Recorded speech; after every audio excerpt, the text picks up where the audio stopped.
End of the last day. How has your conference been? Nice, huh? Awesome. Okay, so weaving tapestries of code. Now, this is going to be a fun little history lesson. I'm going to go on a bit of an adventure. But before we really get started, some of you are probably asking, textiles? Why textiles? Of all the industries in all the world, why textiles? So I want to set up a little bit of the history lesson before we get to the history lesson. When we're looking at textiles, I want to explain that it takes time to develop the clothes that we all wear. Back in the mid-17th century, it actually cost about 10 days worth of work, worth of pay, to pay for a single shirt. So if you were to take that money and translate it to what we do today, there are some calculations that essentially say that this shirt would cost us between $3,000 and $5,000. So we made a few updates that actually did progress things quite a lot. We came up with a spinning wheel, which like 1/10 of the time that it took to spin yarn, which was one of the largest chunks. It dropped the time from 2,300 hours to spin the yarn for this shirt down to about 400 hours. The other portion was weaving this, because you're weaving ultra-fine threads in order to make something durable enough to survive. Most people only bought an outfit a year, maybe two. That's it. So when we're trying to consider the fact that that's how expensive this shirt was, let's look at these. So mid-18th century, this was the height of fashion in France. This is a ridiculous amount of fabric, and that even shows you some of the undergarments, not all, but some of the undergarments that women also wore. All right, these are highly textured, patterned, beautiful pieces of work. So when you're looking at this, this is the most basic thing, $3,000 to $5,000. This is unreal as far as how much this cost. So if you look at how much time it took to develop 18th century French silk brocade, this would take between 15 and 27 days of 12 hours a day of weaving, because a weaver could only do about 2 inches per day. These patterns were highly complex. It took 2 weavers. You had one person that actually wove the thread, and then you had the other person who stood on top of the spinning or the loom itself and actually picked up the threads individually. So this was absolutely a bare minimum of a 2-person job, taking 15 to 27 days just to make the fabric for the outside garment.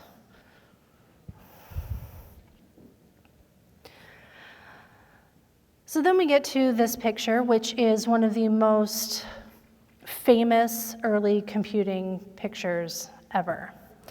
This hung on the wall of Charles Babbage, amongst others at the time. There were not that many made. They were commissioned, but they were highly incredible. Charles Babbage used to have these really big parties, and he'd invite all of the great names of the day, including the Duke of Wellington, who was known to be extremely, extremely smart.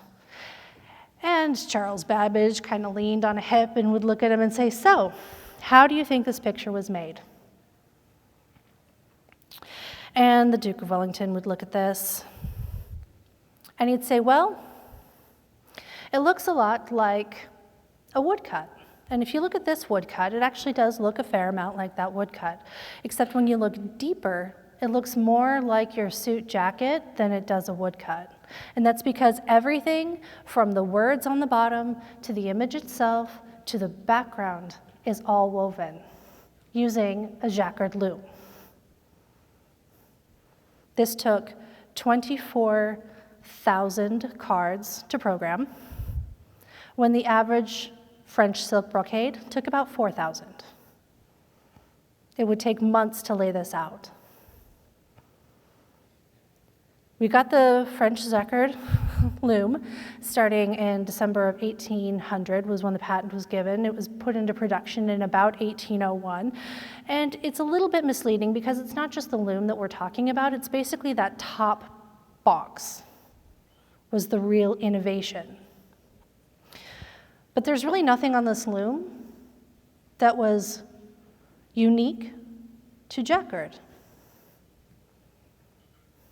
In 1725, Bouchon had developed his loom that used a piece of paper that had punched holes in it to essentially align up and set up the process of his draw loom versus the looms that we use today, with warp threads that allowed him to pick them up programmatically using rods. And in 1728, 3 years later, his protege, Falcon, developed this one that said, well, you know, those pieces of paper are really difficult because if one rips, and they ripped all the time, if you misplaced it ever so slightly, it was going to tear. You'd have to recreate the entire piece of paper. So by dividing them into cards and then having the large holes on the side so that you could mount it into the places it needs to be, the positioning was much more accurate, much less likely to tear, and if one did tear, you could just replace one and sew it back together. So this was much more user-friendly. However, this still required two people because you still needed someone to lift up the cords. So then we have the flying shuttle developed, and I don't necessarily mean this shuttle. However, I do mean this shuttle. The reason I had the previous image is because this is how it works. It shot the flying shuttle across a loom at 60 miles per hour, preventing a user from having to lift up each thread and weaving it back and forth. By being able to have those things lifted, it did it for you. 20 years later, almost, we have Vincent's loom. His loom was the first automatic loom. Vincent was actually an automata inventor, and he developed a few different things. He developed the flute player, which played 12 different tunes, the tambourine player, and this is the digesting duck. This is where we get, if it walks like a duck, if it talks like a duck. In fact, some people jokingly name this the defecating duck, because this duck would poop. So, if none of these ideas are truly unique to Jacquard, why did he get all the credit? The answer to that is that he brought all of these pieces together. From Bouchon's system for lifting warp threads, Falcon's rectangular cards sewn together in a loop, Kay's flying shuttle, and Vincent's top-mounted lever control system for switching cards. That was the first time that it was all put together in one piece. It may not have been the very first automated one, but it was the very first user-friendly automated machine.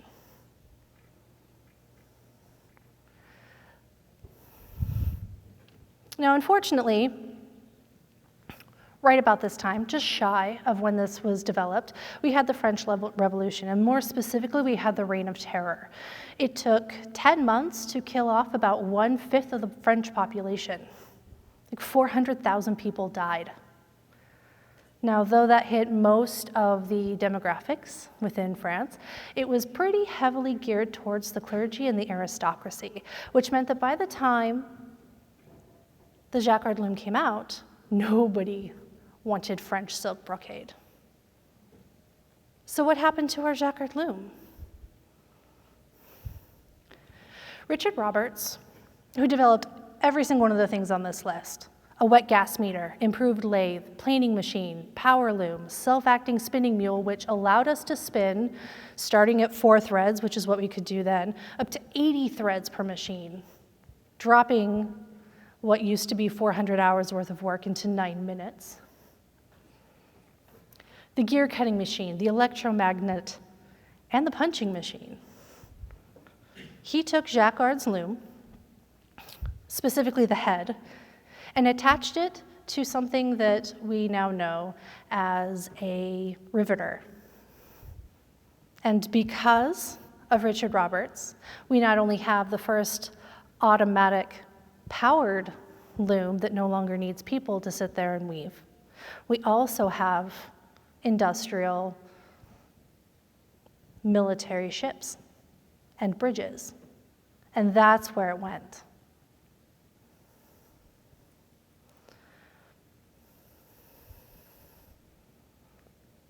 All right, so it only took a few years, really, to get to a great majority of the innovation. It took another 50 years for that to really come into play.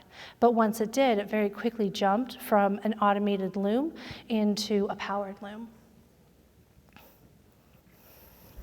So back to Charles Babbage, one of the reasons why he was so amazed by the Jacquard loom was because he loved the punch cards. He wanted to develop his machines to use these punch cards in order to calculate numbers. His difference engine number 1 was meant to calculate and tabulate polynomial functions to 16 digits. And it would also print out those results for you as a test and then press into a plate so that you could then print those out later using a printing machine. His analytical engine was supposed to be more general purpose. It was supposed to be that you could program this machine to perform a calculation for you. And it didn't necessarily matter which calculation. And after the development of this engine kind of stalled, well, the difference engine number 1 stalled, he only developed the portion that you see on the left-hand side here. He really dug deep into the analytical machine. And after the analytical machine, he improved his difference engine to be able to be accurate to 31 digits. None of these were actually built until 150 years later. For a while, you could have seen this in San Francisco. It's now in a private collection. However, you can go online and see videos of how this functions to this day. The machine weighs 5 tons. It's huge and highly impractical. There are 180,000 moving parts. But imagine if this had actually come into fruition when it was created. What if it had been 150 years earlier? Someone else who attended his lectures was Menabrea, and he was a brilliant, brilliant mathematician. Babbage gave a lecture at the University of Turin on his analytical machine, and Menabrea was the one who transcribed that lecture. Now, the lecture was itself in French, so he ended up hiring Ada Lovelace to translate it back into English. Ada Lovelace, as many of you probably know, is actually the daughter of Lord Byron, who had a very volatile relationship with her mother. To the point that her mother prevented her from learning anything about like art or poetry. She didn't want her daughter to become like Lord Byron, who had a little bit of a mental deficiency or a mental instability streak. The problem, though, is that as strictly mathematical as she was, she saw the world in a very poetic fashion. And when she looked at this machine, she looked at the drawings for that analytical machine and she saw what it could do. She realized that machines are not meant just for calculating numbers, that they could do so much more. And that is her genius. That is her contribution.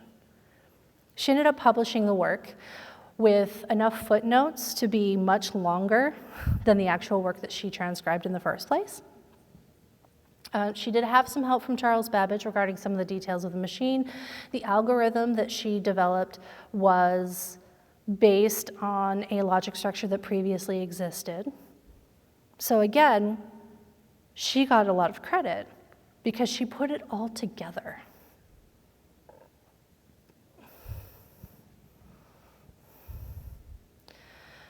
So quite a few years later, another 50 or 60 years, we have Herman HOLLERITH, who at his doctorate thesis was an electric tabulating machine. The next year, the very first census used punch cards from his company to mark off each dot for each person. And at that time, it wasn't more of a combination of dots equaled something as much as this dot meant your gender, this dot meant your demographic, this dot meant where you lived. It was a little bit more specific.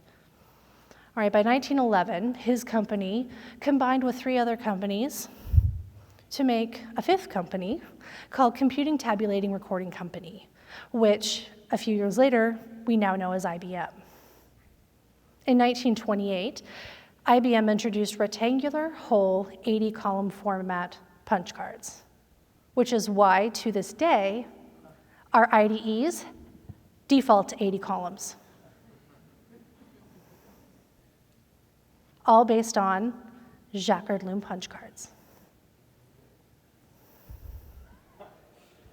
So from 1800 to 1924, and something that could have been technically developed by 1840, we very well could have had the Industrial Revolution and the computing age much earlier than we did. So let's talk a little bit about wartime efforts and knitting. This beautiful quote I found says, "During wartime, where there were knitters, there were often spies, a pair of eyes watching between the click of 2 needles." And this was less because knitting was used for code, and more because people didn't pay attention to knitters. Knitter is grandma sitting in the corner. She's just a woman, as they'd say. But those women were kind of incredible. So the very first reference to using knitting in code, or code in knitting, was Madame Defarge from The Tale of Two Cities, written by Charles Dickens in 1859. He referred to her, she was just a bloodthirsty woman who would sit in the meetings where they were arguing about who should be the ones to be hauled off to the guillotine, and she'd knit the names and stories of those people into her projects. In all reality, though, I have to say, Belgium had some of the coolest knitters. There's one woman who parachuted out of a plane, took her knitting with her, biked around France and not just Belgium, but both France and Germany, and would talk to soldiers trying to be helpful and get information from them, and then turn around and take that information back. She was one of the few that actually knit some of her information into her work. All right, there's another Belgian woman whose house and whose window sat over train stations. And so while she was sitting there knitting, she'd be tapping her foot. And the foot tapping was in Morse code, and she'd be telling her children in the floor below her what she was seeing out the window, which trains were going where they were coming from, what they had in them, what time it was, all while a German sergeant was living in their house. Another woman, based on the speed at which she knit, was able to do the same thing, except as opposed to using her foot in Morse code, she would do a purl stitch if it was a passenger train, and she would do a yarn over if it was a supply train. So they could record how often they came and when they came based on her rate of knitting. In World War II, the British Office of Censorship banned people from posting knitting patterns abroad because they were afraid that these knitting patterns very well could have code in them. And here's one of the reasons they might have thought that. The sweater I'm wearing today has 2 messages written into it. I took the message, converted it to binary, converted binary to knitting stitches, and knitted them into my sweater. So in this case, 1s are knit stitches, 0s are purl stitches, and yarn overs are the spaces in between the 8 characters it takes to make a letter.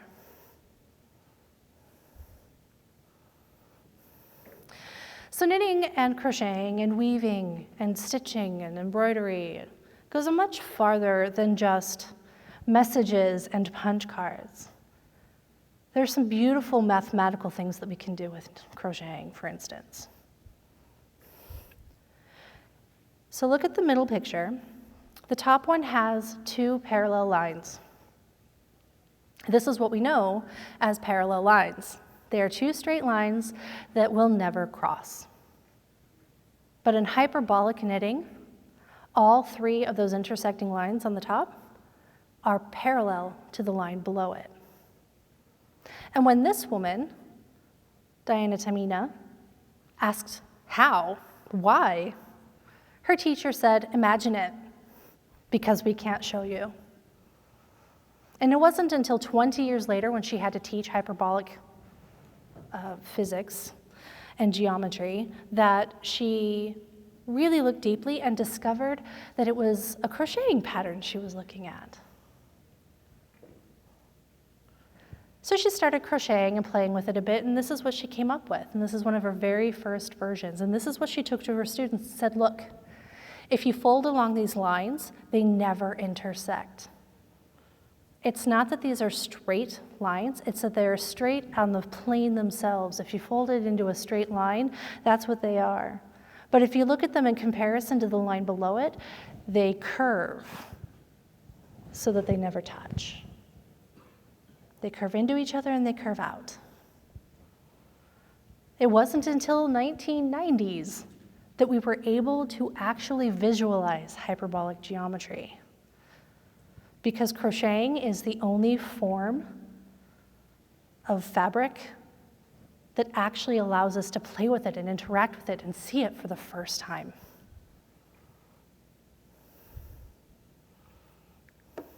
Another version of this is the Lorenz manifold. Though the hyperbolic geometry was the very first time a crocheting pattern was printed in a scientific journal, this was the second, only a few years later. All right, so this is a simplified model of equations describing the rising and cooling of hot air, otherwise known as thermal convection, in the atmosphere. But this is the only way that we've been able to determine that we can visualize these things, that we can play with them and move them and swirl them and see them in a way that's stable. And in this sense, these fiber arts, these things that old women knit while nobody paid attention to them, were the ways to discover mathematics. Something that a lot of people are really familiar with, because we wear them a lot these days, is infinity cowls. They're just Mobius strips. But something else that we have a lot of difficulty interacting with is a Klein bottle, which is a three-dimensional Mobius strip. Every side is the outside. Every side is the inside. You can put your finger on one spot and wrap all the way around and touch every surface without lifting, without folding into an inside.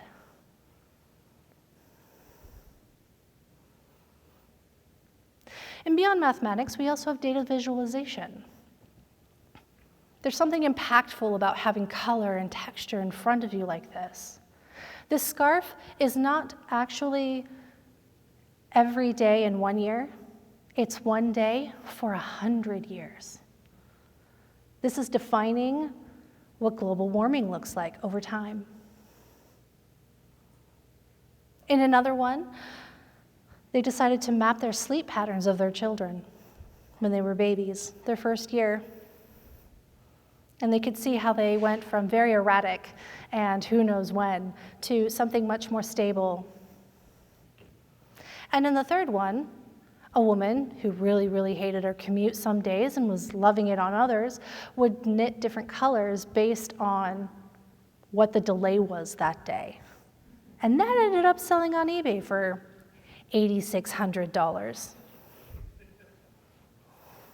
Right? And sometimes the art itself can be the technology. All right, this is actually functioning pianos, functioning keys, functioning sensor and just touch and gesture motion sensors. Or sometimes it's just a QR code to allow you to connect to the Wi-Fi.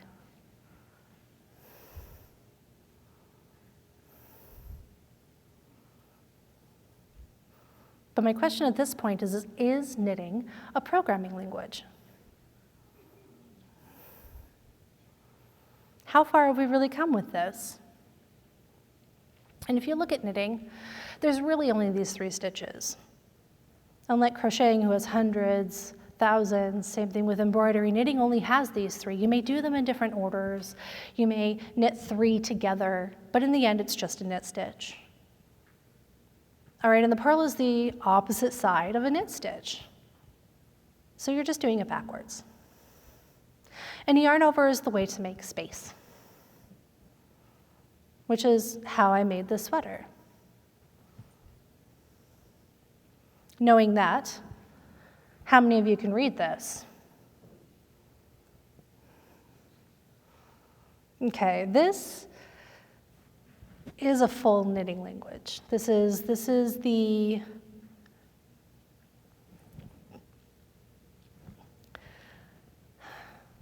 in fact us programming. We have to figure out so many things in our heads, like how many multiples and then how many stitches we have to add. We have asterisks, we have parentheses, we have 2 last stitches. And if you really, really look at this, you'll recognize that this is what it is.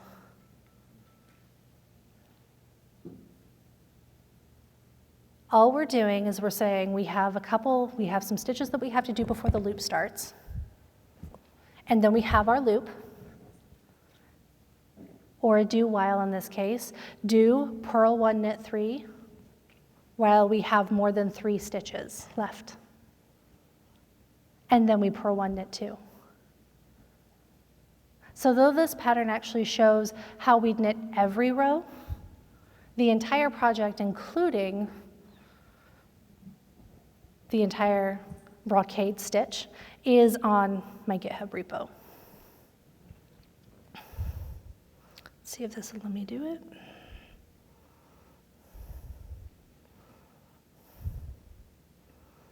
Nope.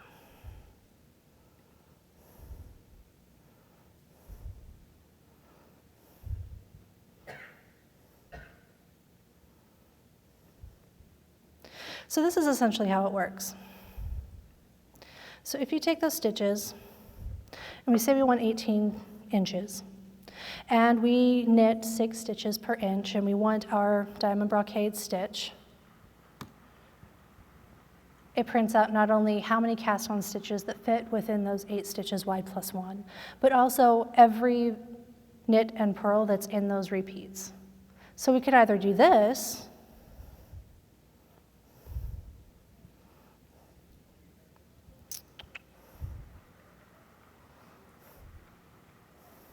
or we could do that.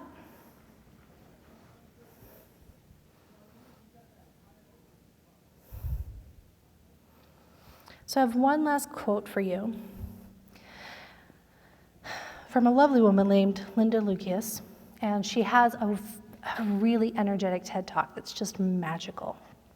I highly recommend you watch it, and there is a link on the slides. And near the middle, she says, and that's why no one recognized that when I was conjugating French irregular verbs, I was actually practicing my pattern recognition skills. And when I was excited about knitting, I was actually following a sequence of symbolic commands that included loops inside of them. And that Bernard Russell's lifelong quest to find an exact language between English and mathematics found its home inside of a computer.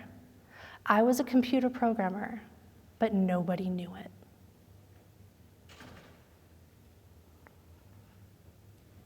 We went from an 18th century fashion fad in France all the way to mathematics and science and is knitting a programming language. I have 2 points that I wanted to make.